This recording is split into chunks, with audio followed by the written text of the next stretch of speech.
um, Dr. Williams attended a conference that Paces Connection held this summer on trauma-informed leadership practices. And the more I learned about the work that she was doing with trauma-informed spaces, I got really excited. I was like, everyone needs to see this, because this is an area I feel like we talk a lot about a lot of things, on this show and conferences, but this is a particular part of the work that I feel like we don't really talk about enough at all. So I was really excited that we were able to find a date that worked for both of us, so we could share all of these amazing practices with all of you. So with no further ado, I will let Dr. Alicia Williams take it away. Thank you for joining me. Yeah, thanks, Lara. I'm super excited to be here with you and finally get to kind of share this info. Last time we were here, the internet and the whole school went down, so we rescheduled, but it kind of worked out because some things have actually changed since that first date. So thanks again, Laura. All right. Well, yeah. Are you able to there we go. There we go. Good. So just a little about me. Some of my core values are listed at the top, but I am married to my very best friend. And those are the 4 humans that lived inside of my body rent-free for 9 months. My 2 dogs who I love dearly, and my not so friendly cat that I mentioned in my bio. What I really love about the humans I get to share the earth with is that the 2 older kids are also in education and making their impact in the world. And then my 2 younger kids who, when they're not in school, are their own freedom fighters and are usually at the Capitol kind of doing their own thing. And then my husband there, who's an engineer for Oakland Fire, often delivering babies that I ask if we can keep, and I always get the answer no. So, yeah. So a little bit about how this started for me is that when I was really young, I luckily landed a job with this large bank in their finance department. And I learned a lot about credit and how to manage finances. So I got put into a really great position of being able to purchase my first home when I was 23. And then I was able to open up an early care program, which I had for 15 years. But before I had that life, there was a lot of adversity in my childhood, which, from drugs and alcohol abuse to my parents eventually getting divorced, some incarceration, and just some other things that happened. But prior to that, my sisters and I, had a very normal, happy childhood. And it really made me focus on how important those first 0 to 3 years are and how important your pregnancy is. And so even now in my practice, I'm always asking about what the pregnancy was like and what the first 3 years are like, because it tells me a lot about the behaviors that we're seeing in the classroom. And I would like to think that my sisters and I are we're pretty successful now. And I think that's because of our early experiences in life. Also, I was like a 13-pound baby, so I know my mom ate well when she was pregnant with me. She breastfed all of us. We had safe, caring adults around us. We had grandparents, so I know that those early years really played a bigger part in how we ended up being, even though we still had a lot of adversity later on. So when I was in grad school, I was working as a social worker for CPS. And I had a special certificate to manage my caseload specifically for African-American families. And I realized quickly, number one, my caseload was entirely too large to maintain any kind of joy in my life. And that our brown and Black babies were being removed faster, removed longer, and returning home least often. And I just started to wonder about what was playing into that. And then for me, I couldn't go to bed every night knowing this and keep showing up to work, kind of just feeding into the system that didn't seem to solve a problem. And then thinking also about are people who, you know, are kings and queens who have ways to heal themselves. And it was when one day in class that my professor brought in an article about Black child legacy and about how Sacramento alone has the highest infant mortality rate in the nation. And I just was blown away with that information. So I ended up writing my thesis on African-American infant health, and really started to focus on adversities in childhood and how we could like move away from like that narrative and really figure out like what we were doing wrong. Let's see. So I quickly left that job in CPS because I realized that, you know, I was inadvertently exposing my kids to the traumas that I was being exposed to at work. Even though I was trying not to, they would overhear me having to answer the phone or knew that I was working on Saturdays to finish a report and whatnot. So I realized quickly that that wasn't sustainable. So I decided, in order to really kind of solve this problem, I could be a part of the problem or I can solve it. I could just stay with, you know, a graduate degree and keep working for someone else. And I thought, no, I'll go back to school, I'll get my doctorate, and I'll really focus on system changes. So while getting my doctorate, I took this part-time position in the district. I work for San Juan Unified, and I was hired to support 2 classrooms in their ECE department. And this was one of the classrooms that I was asked to support. And this particular teacher was no fault of her own, but she inherited this class from someone who I think worked in this classroom for like 20 something years before they retired. So I think that was all the original stuff that was there, not hers. And there was a new school being built on campus. And so I knew they were getting ready for the new school, which was going to have new equipment and furniture. And so I think this was just kind of, let's just get through the school year. But it was really hard for me as a grown-up to show up in this space because I was visually overwhelmed. There was no way finding in this room. There was a lot of English language learners in this classroom. And so I just knew that they were struggling with like finding things and knowing how to put things away.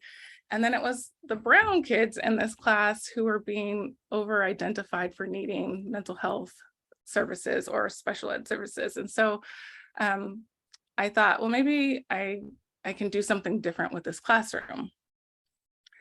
So part of being in my program, in order to graduate, we had to do a transformational change project.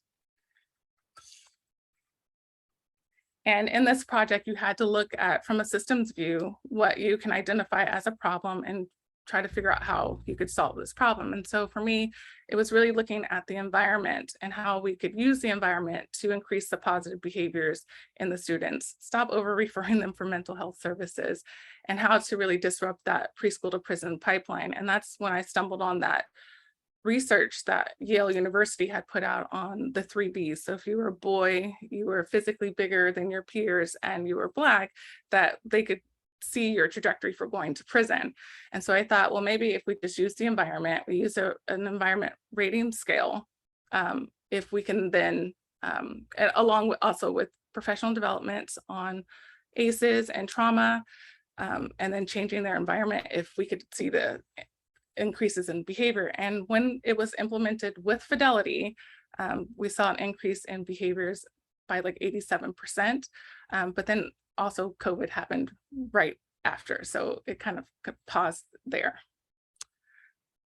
So it really just made me wonder about who our classrooms were designed for, who they're set up for, and what results are we really getting out of those spaces, and why can't we do something different? So looking at how it's currently set up, our systems are then perfectly designed to get the results that it's getting, right? We are setting kids in, you know, these hard, sterile environments with this fluorescent lighting that we know is not good, and off to prison they're going because it's not working. So I started to think about, and sorry, this picture's a little blurry because these are old pictures from my my program many years ago, but I started thinking about how for 15 years I was able to work with that same age group of students. I never was sending referrals for mental health or behaviors. And I remember just how important it was to use my environment as another teacher. So just being very thoughtful about the way that I set things up, always a lot of plants, a lot of natural light. For example, things were easy to find, often labeled, a lot of natural sunlight. So here's some more photos of another room in the program. Here is some of their spaces outdoors. This was an outdoor classroom. So the walls were actually just screens. So they were still outside if it was raining, if it was windy, if it was hot, they could always experience the elements and then have that natural consequence of, do I want to be out here or go inside?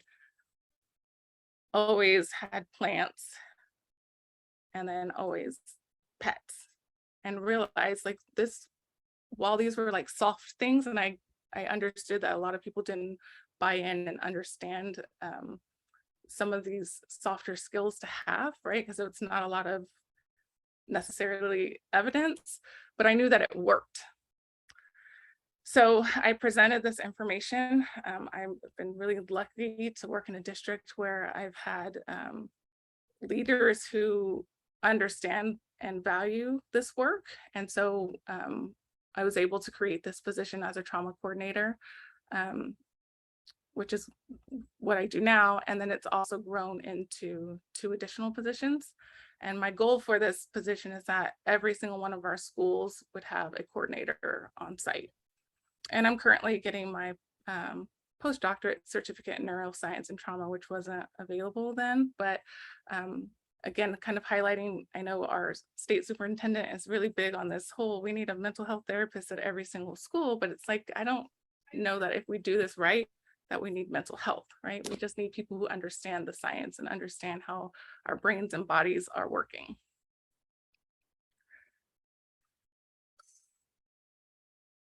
So a while back, I was ordering a book on Amazon, and it, Amazon, like all other websites, are tracking everything that I do, buy, and spend. And so they said, hey, Alicia, other people also bought this book. Why don't you bundle it together and save, $15 or whatever.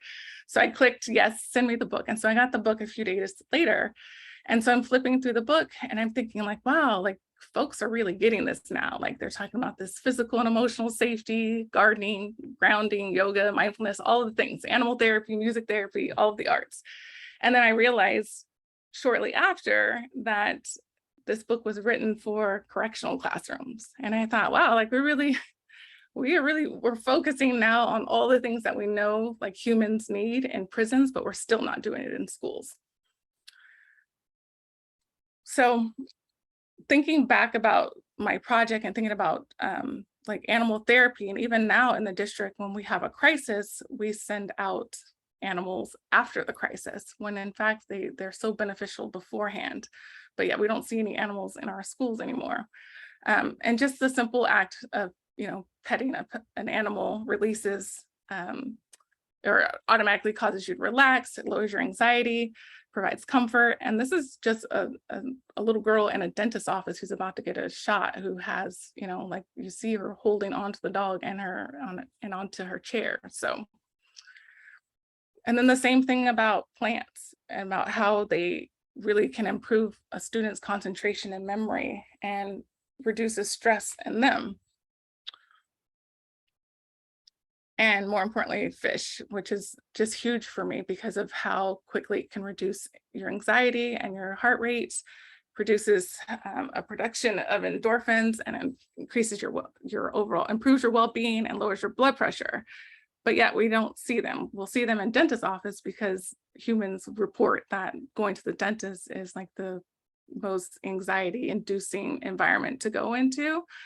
So we see them in dentist's office, and these are actual fish tanks that my fish guy does throughout Sacramento. But the opposite is true about this fluorescent lighting that I mentioned earlier, right? There's so many negative, harmful effects that they have on our bodies, yet they're filled in our classrooms. They impact our ability to regulate stress, it increases our food cravings, it depletes our energy, and it causes eye strains and headaches, yet we still use them. So last year, I was given a small space, and this space was used for practitioners if they needed confidential space to meet with students. And I was thinking about how like the first step in, being trauma informed really is like your overall safety. And I thought there's nothing about this room it's on my left. I hope it's on your left too, that feels safe. And so I just kind of transformed the environment to be something that felt good and looked good and smelled good. And what I noticed was that my students would ask to come in there and do their work. They didn't object to having to do their work. They just didn't like doing it in their classrooms. And so they would come in, sit down, and actually do their work. And what you probably, I don't know if you can see on the bottom of the couch, was like a squishy, like rainbow kind of sensory thing that she would come in and kind of regulate herself, and then she would just start doing her work. And so it really made me think about like why we aren't changing our environments to better suit our students, especially the students I work with where there's just a lot of community trauma and household trauma too, but they're just going through a lot. And so just getting them to school is just huge. And so I think we should celebrate them being here and kind of wrap around them and find out what it is that they need. So in that space, I also have to share it with other practitioners. It looks like my picture got cut off a little bit, but the LPAC tester said that she felt like she was in the most peaceful spot in the whole school. And she mentioned to me when I saw her later that day after she left this note, and she said the students, after they were done testing, kept coming back and knocking on the door and asking if they could just come back and sit in the room. So I really started to think like maybe this environment thing, although I believe in it, maybe it really is a thing that we need to focus on. So I started doing groups with some of my girls at the school, and I ran a really large intensive group. But I had asked these girls, and I had to put stars on their face just to kind of, even though I had permission to share, I just still like to keep them protected. But I had asked them how many of them had already been suspended this school year, which was last year. And 6 of them had raised their hand. They had been suspended for 5 days or more, and some of them had been suspended for fighting each other. So we started our groups kind of outside just to make sure that we could be in a safe space, but eventually we moved inside. And the girls really did the work. Like they just needed the space to do the work in. And I try to like still highlight, even though I put stars on their face, but I'm hoping you can still see their smiles. Like, again, some of them have been suspended for fighting each other, and they had gotten to a place of like really building the sisterhood and trust, and they could do the work. They did it over and over again for, I think, 10 weeks, 10 or 14 weeks that we did group.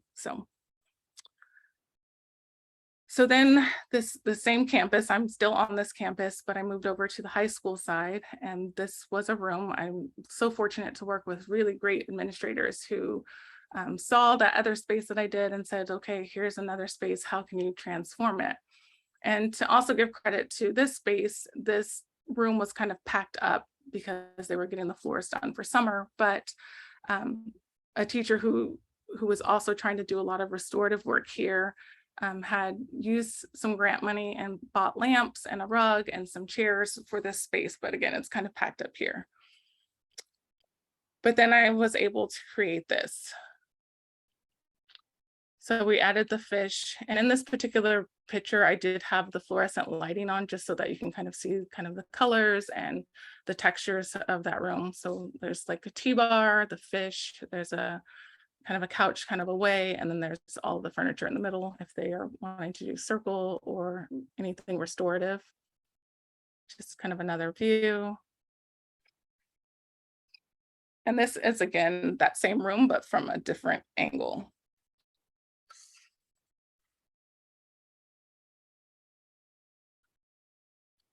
And again, same room, different angle, and that kind of long rectangle in the back is a waterfall.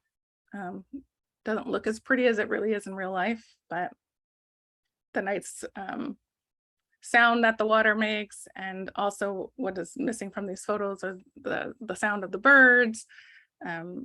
the smells that are coming from the diffusers, the music that's on the speaker playing, like Max Richter or any other calm music that's playing on my Pandora. Again, same room. And this is the kids today. Actually, I got to snag this picture really quick of them meeting for one of their meetings in here. So it actually holds quite a few human bodies. But it also becomes this for some of my students. And it makes me really think about their basic needs being met. And this is just one of my students who I've connected with, and I come in and sometimes she's asleep and she's like, I'm just sick at night and I can't sleep. And so I'm like, of course, like, and she brought her work. She was going to try to do her work, but her body is telling her like, it's time to sleep. And then I come in and I still find other students always in this spot. This is like the favorite spot. So I take the rugs home and the blankets and the pillows and I wash them on Fridays, because that's not something that, you know, you can create the space, but someone has to maintain it. So that's just part of what has to happen too. And then these were some quotes of some things that I've heard about this room since creating it. And I'm just going to give you guys a second to like look at some of them or read them.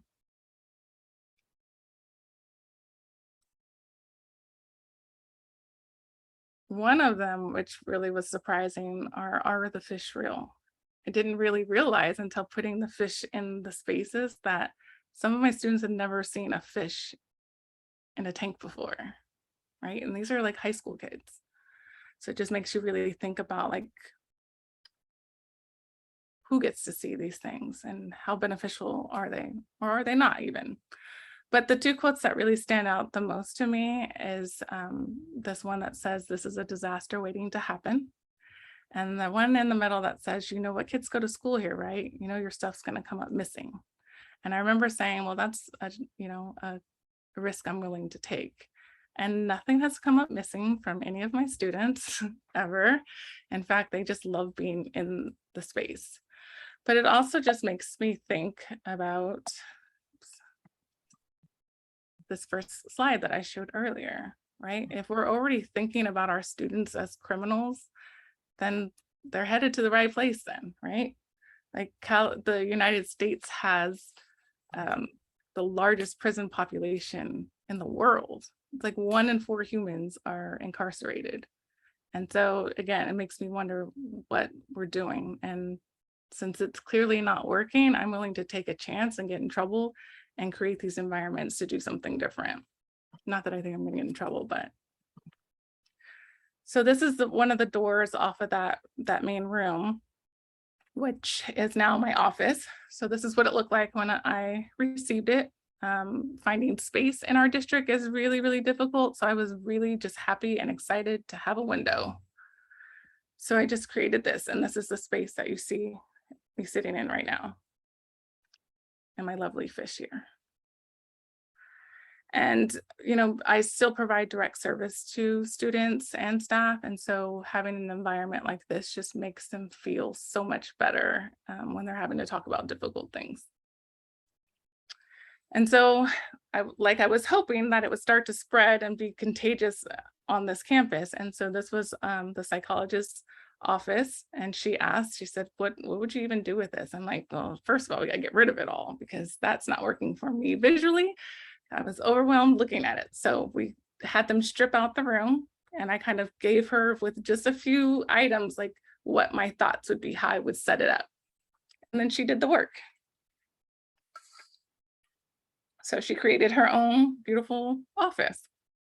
And this is the other side. And she does intense work where she's doing IEPs, and she's meeting also with students individually and with families. And she's heard so many positive things about her environment by changing it. And so we had this little small conference room that it's still currently in the process of changing, but we added fish to this room, added some plants. The tables are coming out shortly. We're just waiting on the new furniture to get here. And then counselor's office and another classroom, who are also understanding the value of this soft furniture. I was even in a webinar, I think a week or two ago, a wellness webinar where the superintendent was talking, and he just said, just put a couch in a room. I was like, yes, like people are really getting this finally. And this is one of the teachers' classrooms who asked, like, what would you do? And I said, get rid of all that black on the wall because it's too dark. And so she just started transforming her classroom this week. So she has furniture that we were able to order, a rug and some lights, but again, still work in progress. And this is just another angle. So she still has her desk, right? And then what the teachers have, the two that are really transforming their environments have said is that they're able to use the soft furniture as like a reward now because they all want it. I'm just like, oh, okay, well, if it's working. And then I just like to add this piece is that I technically in this position could be seated at the district office. I could be somewhere else away from people, but I think it's really, really important for my students to be able to see me and to be able to think and aim to be something better than what their lives are telling them they're going to get right now. So how did it all happen? So I had to, well, I'll get to this part later, but invest my own money. But I got this text from our director of our family and community engagement that I was awarded $40,000 to spend in our community schools grant. I received another $1,000 for another school. And then I was also a grant that I just wrote. I was funded almost all of that as well. So I had quite a bit of money to spend. And for someone like me who doesn't like to shop, it really wasn't that much fun, but I still spent the money. So we were able to buy some of those, what you can see in the corner, the like yoga, stretching mats, other just furniture, rugs. Those chairs with the laptop tables are coming for the conference room. We have waterfalls and other couches and love seats coming. It's not all here yet. And then this is where the rest of the money got spent so that each classroom across the campus could have art. They could have the fluorescent lighting covers. They could have chimes to get attention. They got mirrors to kind of open up their space and reflect light. They received speakers to play calming music. They received alternative lighting. These are non-shatterproof lights that still work if one of them stopped working. They received these sand art things, which older kids are in love with right now. The white noise makers, they received lavender for their diffusers, weighted lap pads and salt lamps, plants, and then these laptop riser desk so that you could stand if you wanted to work or learn that way versus just having to sit in a desk. And then so about the space, because this is where I get the most questions, that I did take a huge risk and invested my own money in creating this space because it's something that I love. It's something I believe in. And I feel like if I have to spend 8 hours anywhere, I need it to look, feel, and smell lovely. But in doing so and having administrators who could see it, they couldn't see it at first, but then could see it and saw the benefits of it. They got really creative and supportive with making sure that I got all of my money back and encouraged me to write for that grant, which I ended up getting.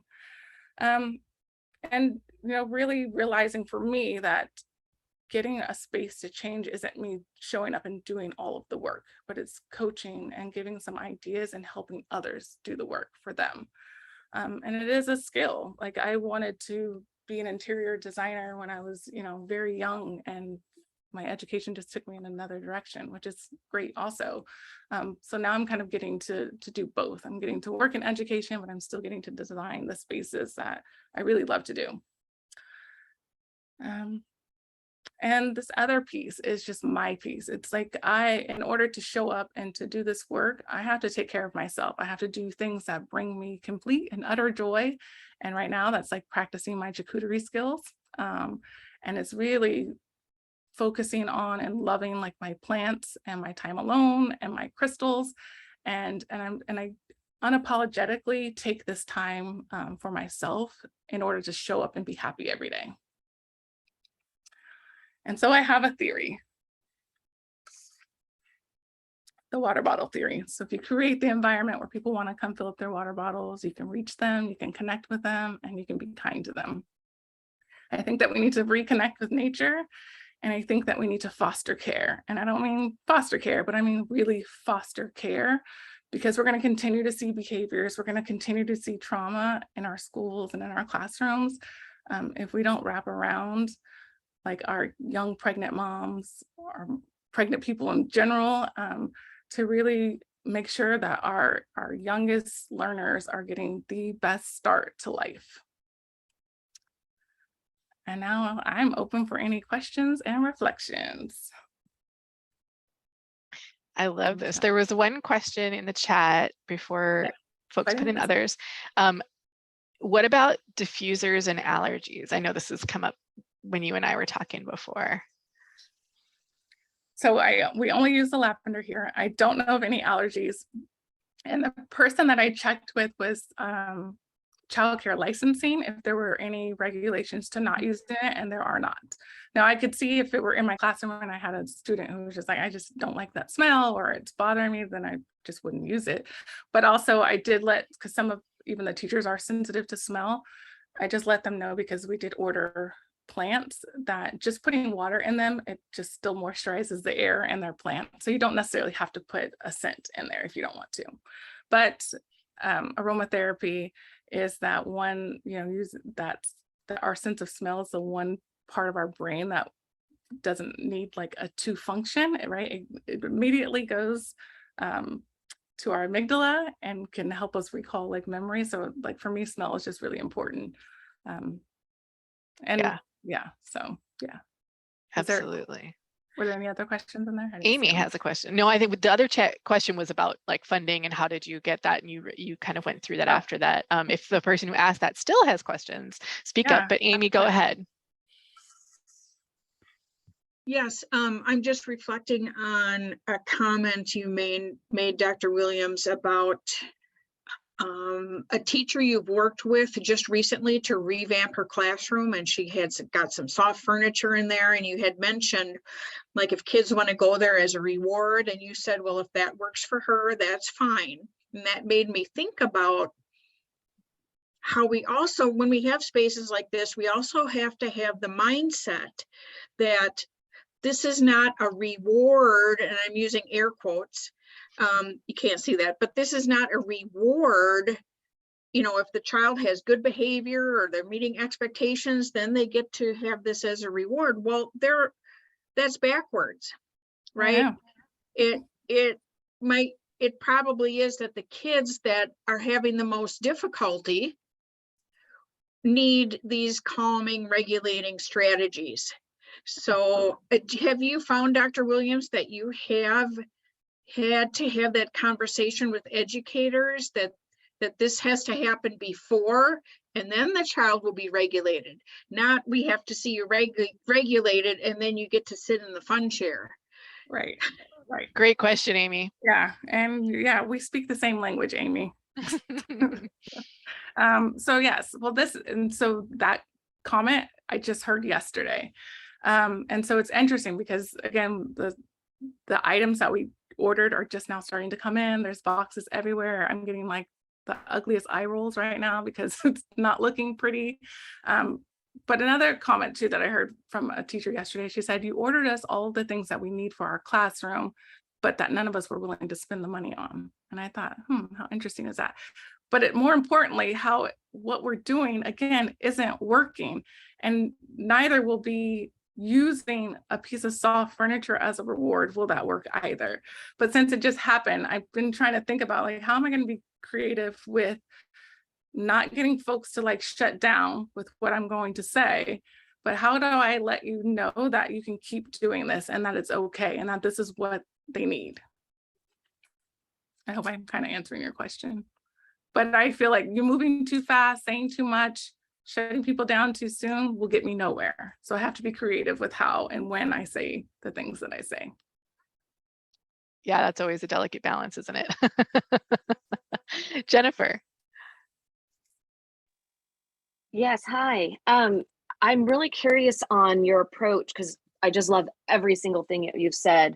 And I'm not a fan of the rewards token incentives because the kids who need them just simply don't get them, and it makes everything a lot worse.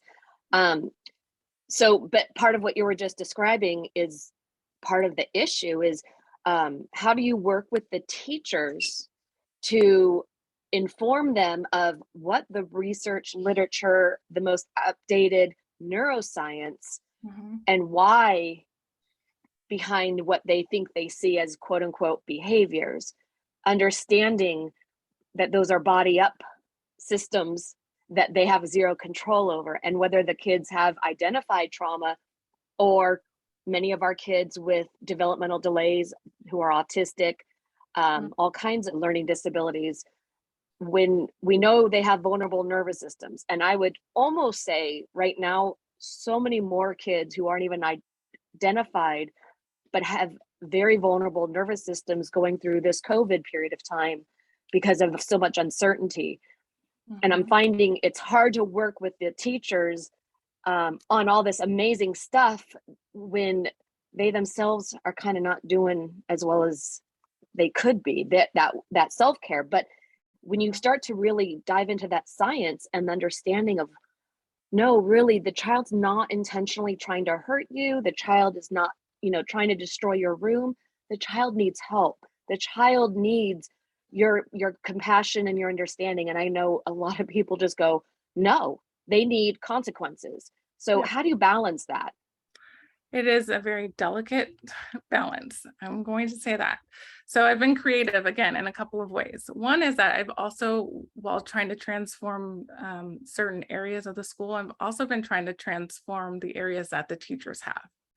So that little by little, they're seeing like, oh yes, the microwave doesn't have to sit on this dirty little cart, but we can order something that looks beautiful and add plants to it and add the little bird chirper on there, adding art into their room as well. So that I tried by letting them see a little bit at a time how an environment would impact them. The other piece of that is I am so fortunate, and Kelly's on this call, I have a group of really great colleagues who, because coaching supposedly in our district's a bad word, because teachers don't like to be coached. But part of my job and Kelly's job as one of our psychologists is that we provide district-wide trainings. And so it's trying to infuse that brain science in with what we know works, and working with great colleagues who are, when we talk the same language and we support each other and we go out at the same time and we can back each other up, like that's how we're making change right now. And that's the only way to get teachers to see things differently. Are we going to change all teachers? Nope. Kelly and I fight it every week and we're just like, whoo, another one. We get it, but we're still at it every week. We just work with our core group of people who are working together, again, speaking the same language, showing up for each other, backing each other up. And it's like, it's the only way that we're going to be able to make these system changes. Yeah. Having a great team is so invaluable. Anything, Kelly? Yeah. Hi, Kelly. Hi, everything you say is golden, Alicia. You're doing awesome. Thank you. Yeah, I think, and Alicia, will you share what you told me about the grant writers? Because I think it goes along with what you were just saying, and that was brilliant. So the administrator here, she's been on this end of our district for a really long time, but once the room got created, she held the grant meeting with all of the folks at the table who were making decisions and deciding where the money was going to go in the room that I created. So they were able to smell the lavender, hear the birds, see the fish. Like they were able to experience all those senses at the same time. And that, I'm pretty sure, is why I got my money. That was amazing. So smart. Yesterday, it was kind of interesting though. Our assistant superintendent of HR was out there, and I was like, oh, like, did I do something good or I do something bad? It's never a good thing to see him sitting somewhere, but he wasn't there to see me, but I was glad he got to experience it as well. So. Yeah, absolutely. Crystal.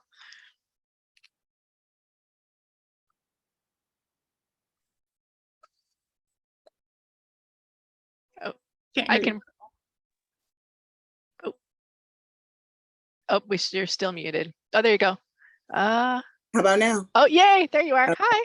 Hi. So glad I got to catch this conversation and learned so much. Blown away by what you've shared, Dr. Williams. Thank you so much. Oh, I thanks for had the being here. privilege to work as the lead for Black Child Legacy in North Highlands, Foothill Farms area. So when you mentioned like, oh, maybe that's okay. But I wanted to kind of hear from you, policy versus programs.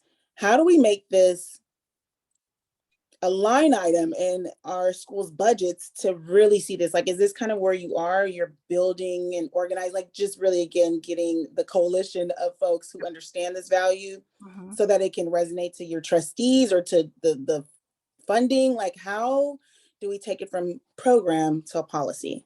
I love that. It's the question I'm getting like the most right now, and I'm just not far enough along, right? I haven't been able to really collect enough data because we literally just ordered items. So I think now that we will be able to see it like system wide at least one campus, even though it's starting to spread to others already, I think that is how it's going to change. Once I can collect the data to show that this is working, this is what families are saying, this is what students are saying, here's how many students are using that space. We have students now who can come in and say they need to be left alone, they need to regulate, come in, sit for 5 minutes, and then go back to class. Like, that's the whole point. So I think the more that I can have that to collect that data, I think getting my district as a whole to really buy into this aesthetic piece of what our bodies need to regulate.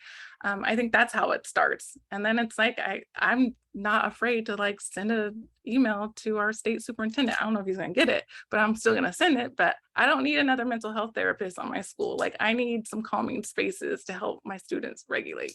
That's what I need. So 100%. I love that. Yeah. All right, other questions. I have some, but I'm holding mine. Give you guys a chance. One of the questions I know I had for you, because so I am not gifted with design skills, right? Thank goodness I'm married to an artist. I let him do our spaces because I seriously, it's just not part of my skill set, right? So but yet I can appreciate, like, I was so blown away, right, when I started to see what you were doing, and I appreciate being in those spaces. So if you're like me and you don't know if you have someone like you at your district, like, how do you start to move forward if you don't feel like you have those skills yet and you're not sure who might? What would you suggest for someone who's really wants to learn about this and move forward, even if this is the first time they've really thought about it? Yeah, that's a good question, because I am one with the skill, so I don't often think about the ones who maybe it doesn't necessarily come easily for. So I know for me, one of the things that really helped me many years ago was I had won in a drawing a book about environments. And I remember just kind of looking through this book like, oh my gosh, I would have never thought that. I would have never thought to put something like that there. So I think it's really about exploring your options. Like, I'm sure there are people who are available to offer you some insight about your space. Like, for me, when teachers ask me to come to their classroom, like doing a classroom like consult is like what makes me so happy. Like, I'm going to be designing Kelly's space pretty soon, and like seeing her empty room just brings me joy. Like, I can't sleep at night thinking about how beautiful I'm going to make her space. But I think just reaching out, like, what resources are available to you? What people do you know? I mean, look at Pinterest. Like, there's so many ways that we can access other ideas. And I think it's not necessarily about stealing someone's idea, but how can you use some of those ideas and processes to make something your own? Okay. Yes. Dogs, let's go out really fast. Come on. Hold on. Mute Jennifer. Yeah, absolutely. And I think, so one of the resources, Davis, thank you for putting that in there, because I was sitting in my queue ready to post, right? So this was a new resource I learned about, was trauma-informed design, and their brand new tool, which is to evaluate K-12 spaces. So I'm going to put in a link specific to the tool if you're just patient with me for a second too. And I don't know if any of the folks are here. that are involved in this work, but there's the actual like evaluation tool. So you can start to think. It helped when I was so excited because this is what I would need, right? I would need something to help me think through, is my space, what kind of lighting do I have? How does it sound? I really need very specific direction. And so I was very thrilled. Oh, Christine, good. Yes. Yeah. Oh, excellent. And Davis was here too. I saw Oh, her. yep. And Davis and yay, all of Yeah. you guys are here. So if you want to unmute or, turn on your cameras and please join our conversation. Because the last time I got to speak with Janet and Christine, at least for a little while, I learned a lot from them. So do you guys want, I feel like sharing a little bit?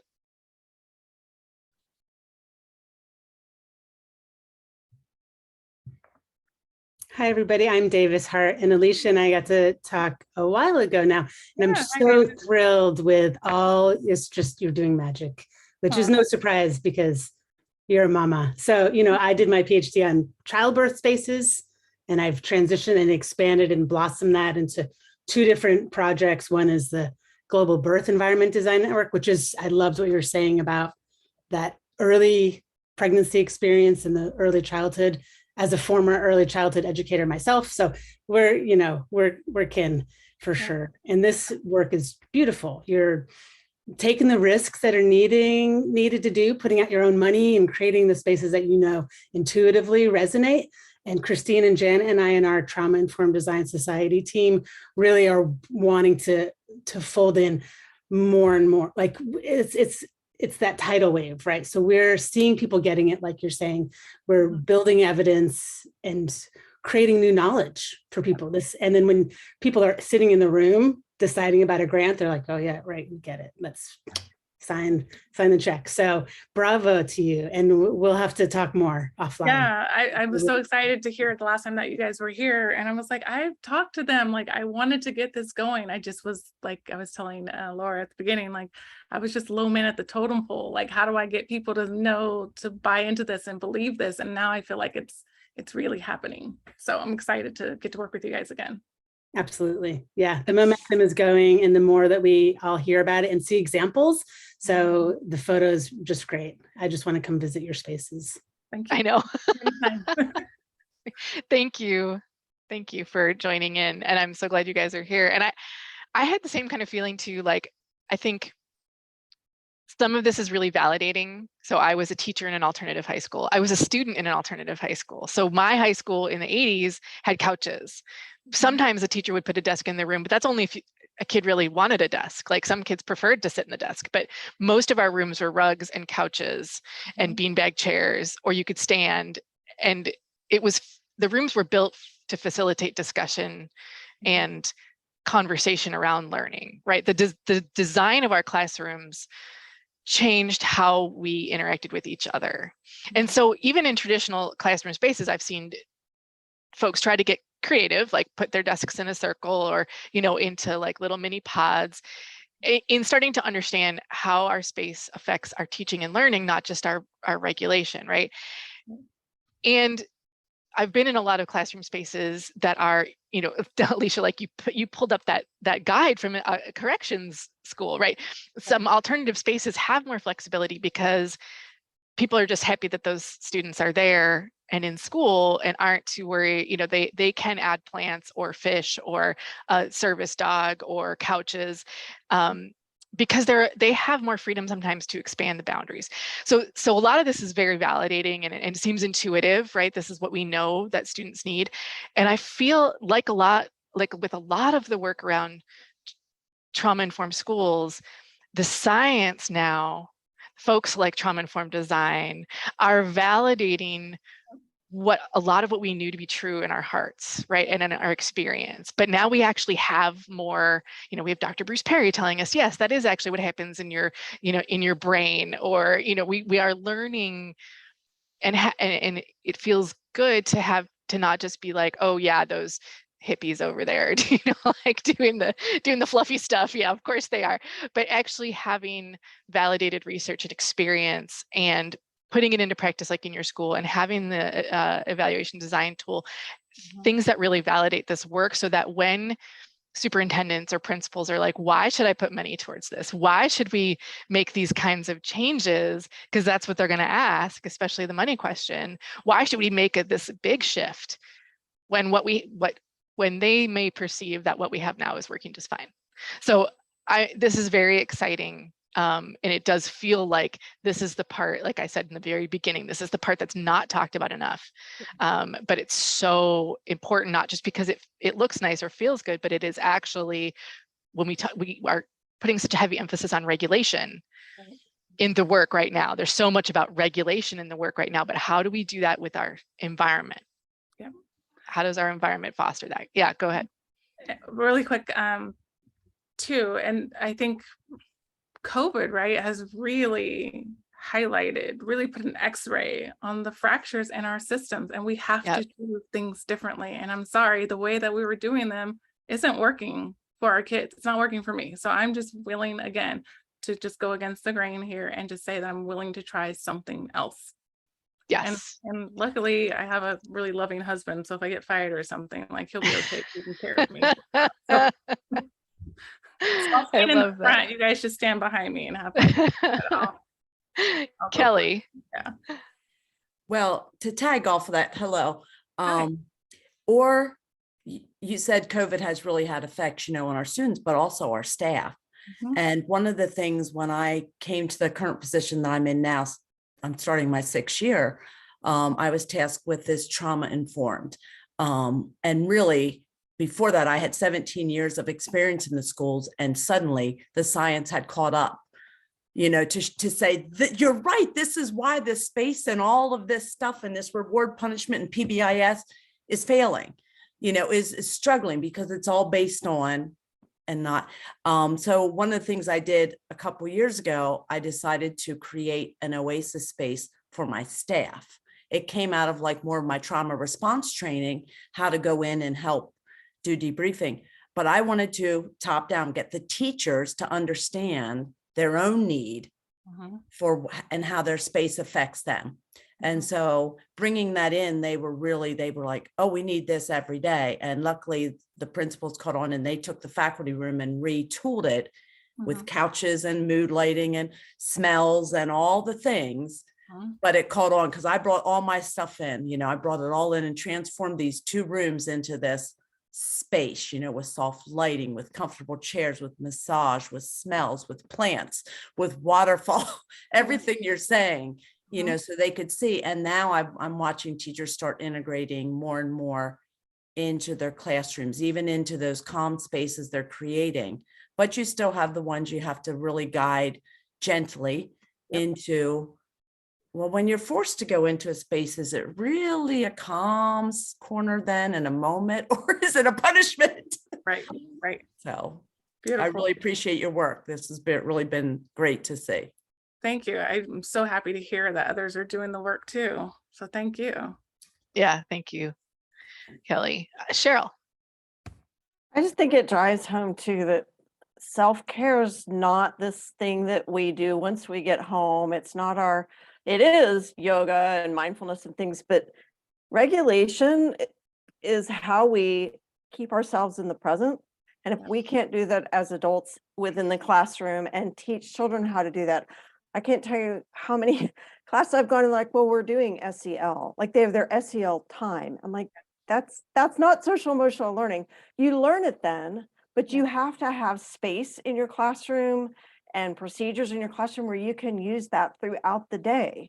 So if we understand that when we get angry, we need to take a deep breath and take a break, then we need to be able to have some place where we can model that as teachers or counselors or whatever, or parents, and then have a space where we practiced with them and we can go with them and help learn how to regulate, because it's not something that just happens in a certain time frame in the day. So I've been a huge proponent not only of having them within classrooms, a little spot somewhere with, and teaching all the tools that you use with all the kids so they know what feels comfortable and what doesn't, because we don't all feel comfortable with the same types of regulation.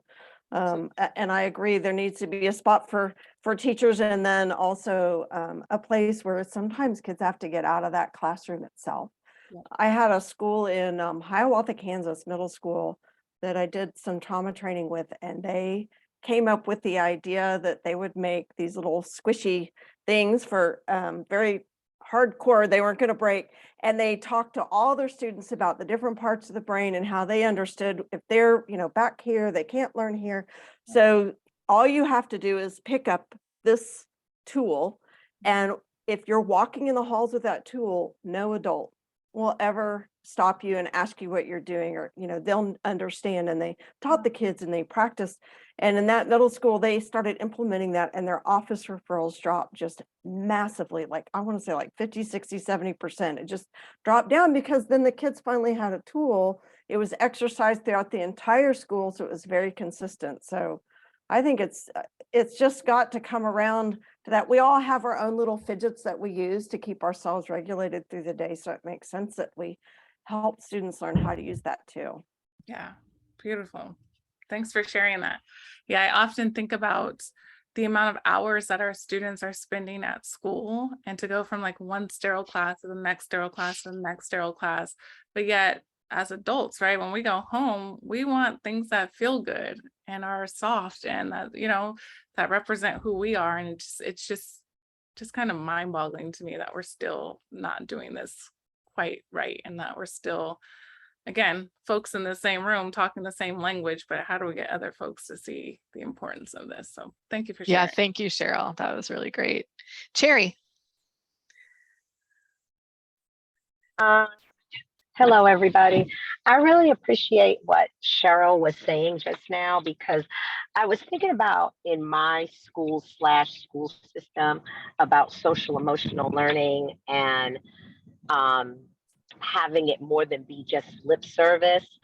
And it really has to be, I think, system-wide. It can't just be a few people recognizing it needs to be done. Like our guidance counselor believes in it, but she herself doesn't have the tools.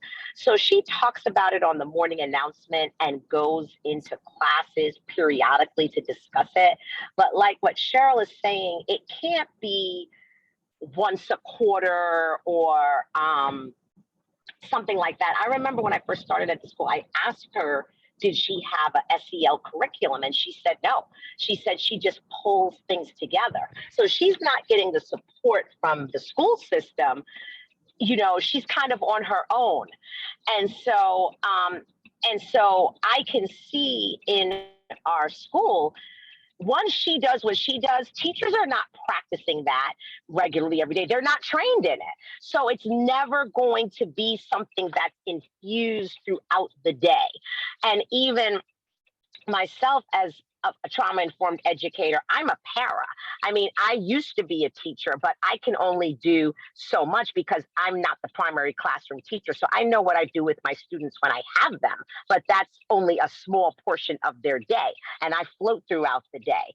So I guess what I'm saying is we're all saying kind of the same thing, but I just wanted to bring out that I know for me, when I finish my training and the degree that I'm getting, I can see in my school system, I'm going to have to move on because I see that my school system is just giving lip service to it. They're more concerned with content and curriculum, and nothing wrong with that.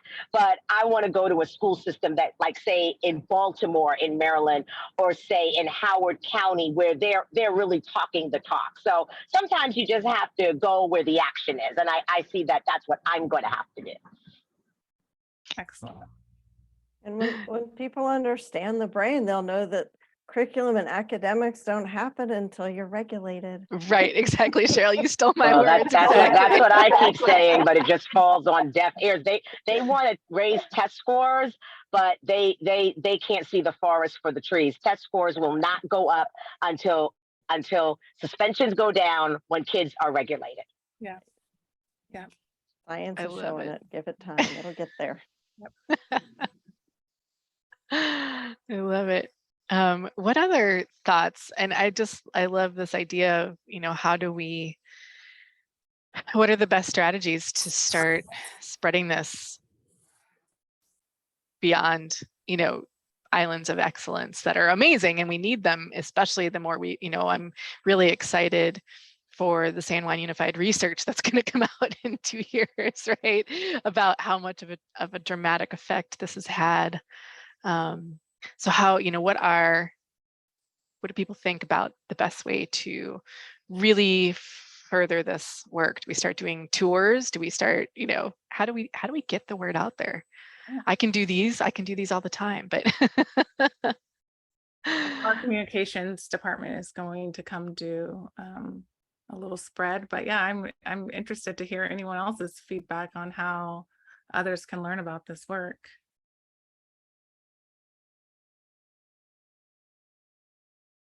I think it's the vital piece to it, because you were talking about how I'm not sure if you or somebody else, because I was in the middle of doing something for a task force interstate, but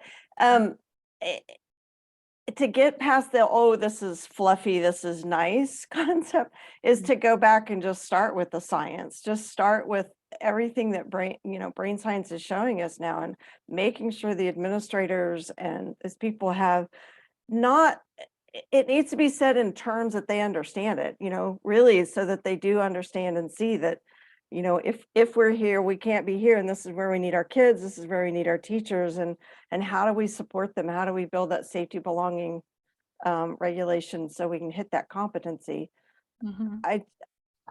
It's education, and I think we're turning the Titanic. Yeah. And I think we've, especially thanks to Pace's connection during COVID, so much happened. We just came together and learned so much, and obviously took off. I mean, I'm not even writing blogs anymore, but it's just the idea that we all see it and we want it to happen now. I think Laura Porter says it really well. She's like, she wants big ideas and she wants them now, and it doesn't happen that way. And I think just continually putting that science out there, connecting that first, having them understand that first, and then saying, these things have research behind them. Like Dr. Williams is saying, look, I have data that shows that this is working. I mean, that school collecting that data, watching their referrals go down when they had one regulation tool is just huge. And then spreading that, highlighting that like Laura does, having things like this and just getting it out there, I think is just really helpful. Yeah, thank you. Thank you. Great. And I'm just looking and watching the chat. I love that, Dr. Hart, that people are seeking master's degrees from in design, in trauma-informed design. So starting, just like we want to start working with pre-service teachers more and more and more, right? So that we're not just filling the holes backwards, but that people are looking for degrees in this area. I love that. Okay. Know what college that is, so I can go teach there. I know, right? That's amazing. That's amazing. Cherry and then Bill.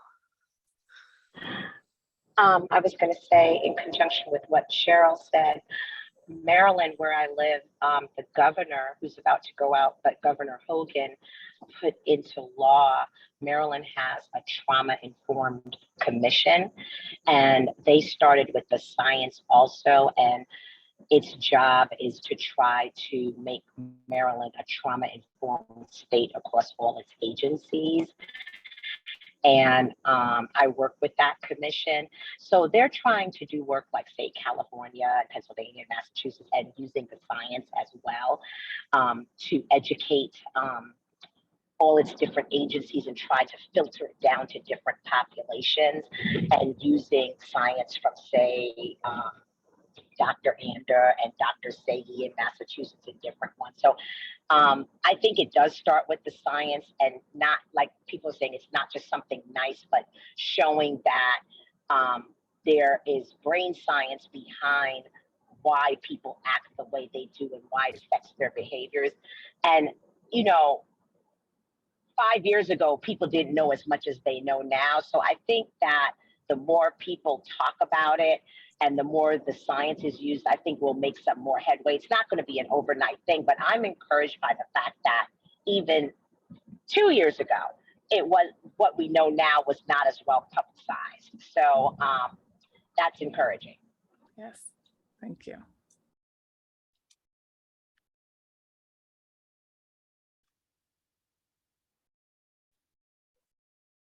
I'll just chime in quickly. I wanted to share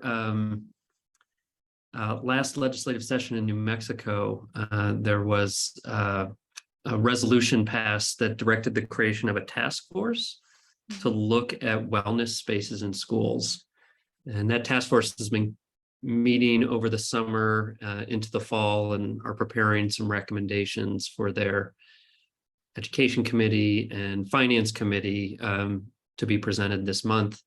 When the legislature reconvenes in January, there's a champion in the legislature, Representative Pamela Herndon from Albuquerque, who's going to, I think, move something forward on this front. And so I've dropped into the chat the House memorial that was passed that directed this task force.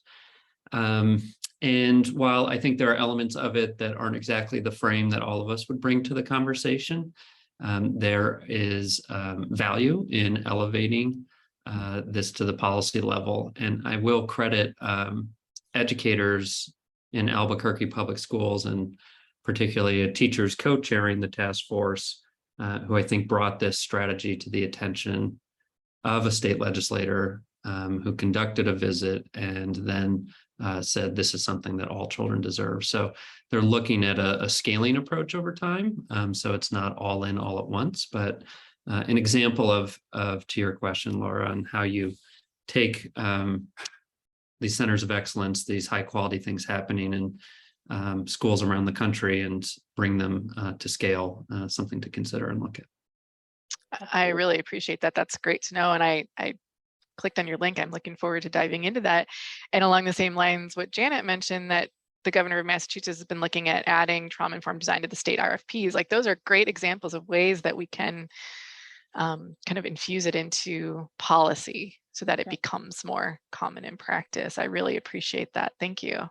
And our governor's wife was coming in to our space, but then someone on our team got COVID, so that's rescheduled. But she's going to be the perfect person to. Oh, good. That's great. Great. Oh, that's exciting. Yeah. Jennifer. Yes. Hi. Can you hear me okay? Taking a kid to school. Something that just got up in my mind, because discussing all the legislature and some of the really good stuff that's happening on a much higher systemic level.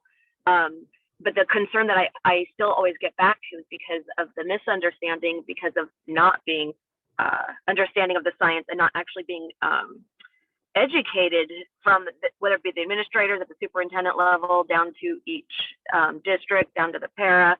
But so many classrooms are providing what they call quote unquote calm corners.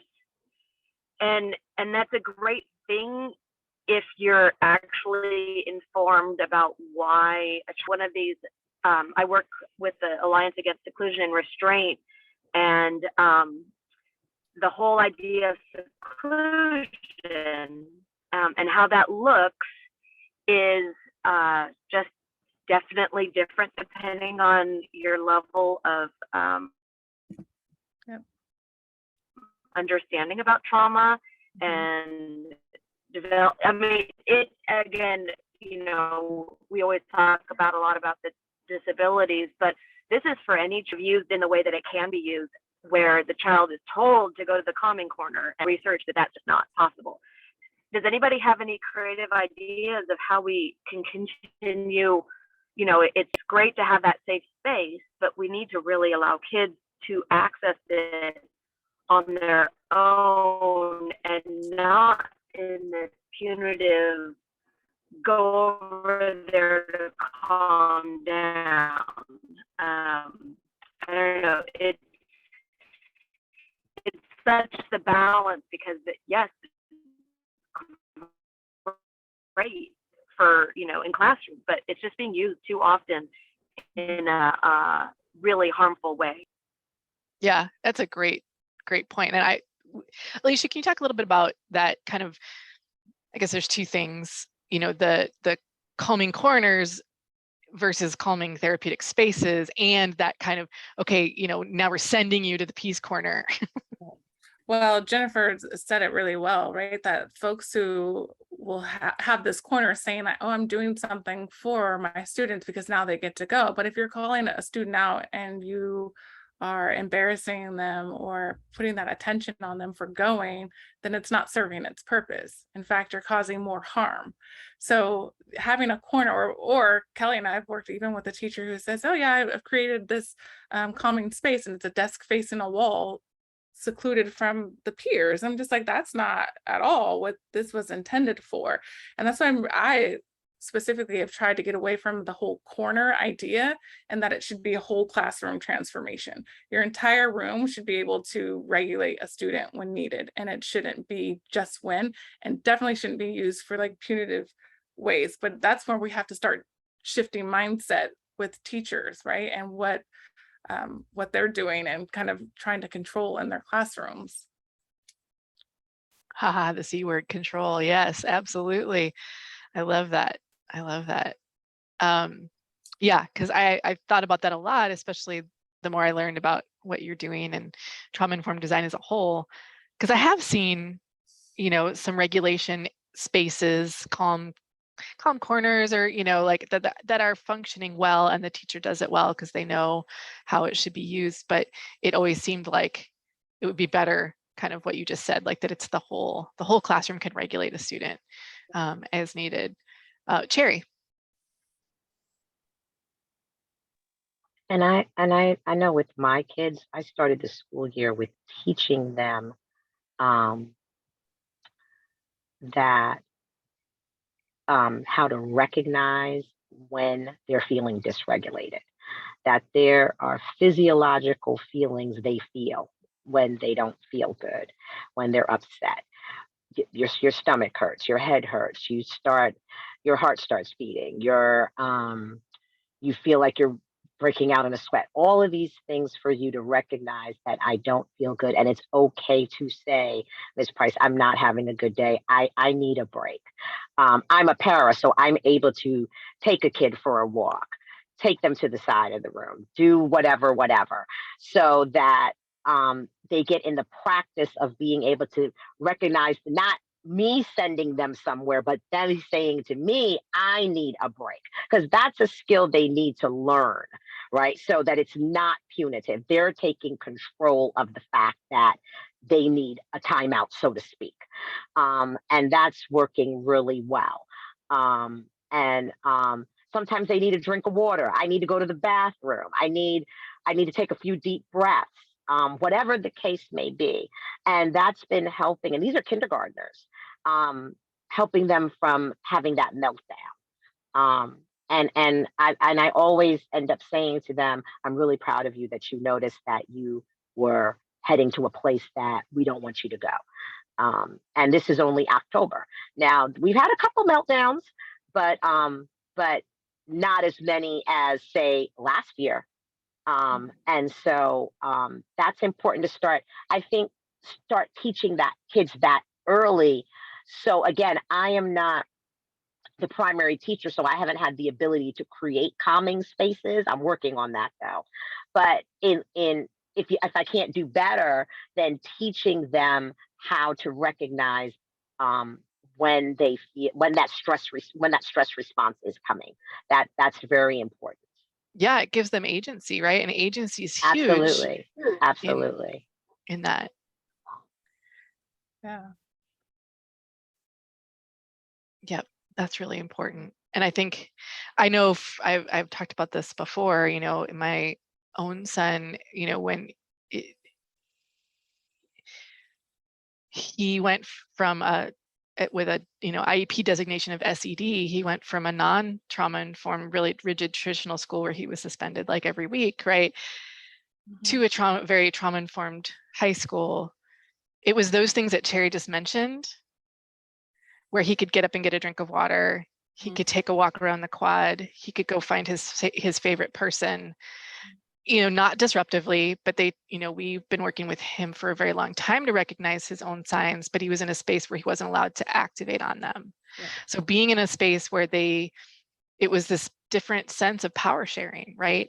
And we went from the same kid, same challenges, same dysregulation, with, you know, suspensions several times a month to being suspended once in an entire year.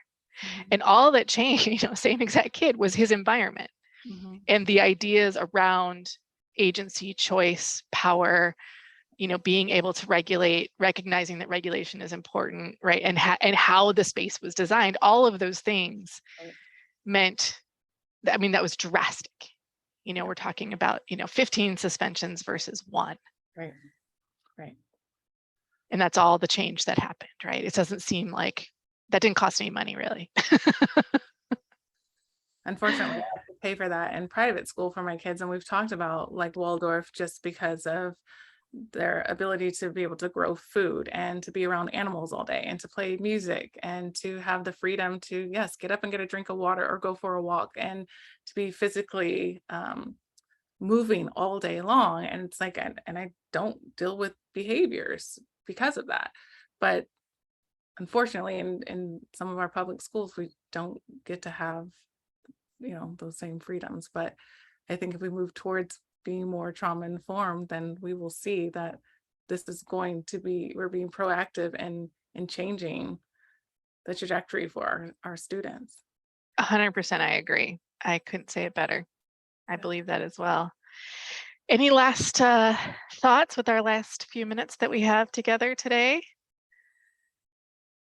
Any last questions while I'm we're super here? excited though, Laura, if you get trauma informed design to come on. I can't wait to. Oh, that's gonna be my next email. I'm gonna email them and we're gonna set up a date. It's giving me butterflies. I'm telling you, I'm so excited. The more I learn about this, I'm like, okay, this is the next thing I need to elevate. Like I keep elevating different topics whenever I can. And for me, this is like the next big part that I knew the least about. And I think is just, I'm really excited to learn more and now to share more because it's sort of an answer to my own question, right? Like, how do we get this out there? I can do my part by, you know, sharing it and in this way. So I'm grateful for that ability and I'm grateful for you and I'm grateful for you joining us and all of the work that you're doing. And I can't wait to see what happens with your spaces in the future. I want to come visit. Yes, please do. I want to take you guys are welcome. It's not that far from Los Angeles. All right, folks. Well, if you want to leave a last word in the chat for myself or Dr. Williams, or you know how you're feeling about the day, we would appreciate it. Sort of a checkout, and we will just hang out here for a few minutes, and I look forward to you guys joining us again in the future. Thank you all for coming.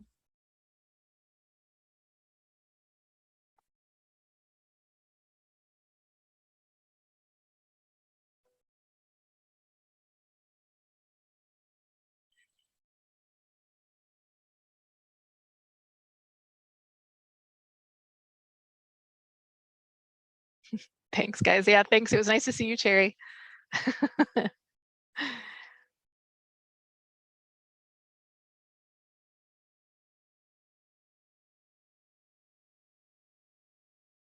I'm going to stop recording. I can do that.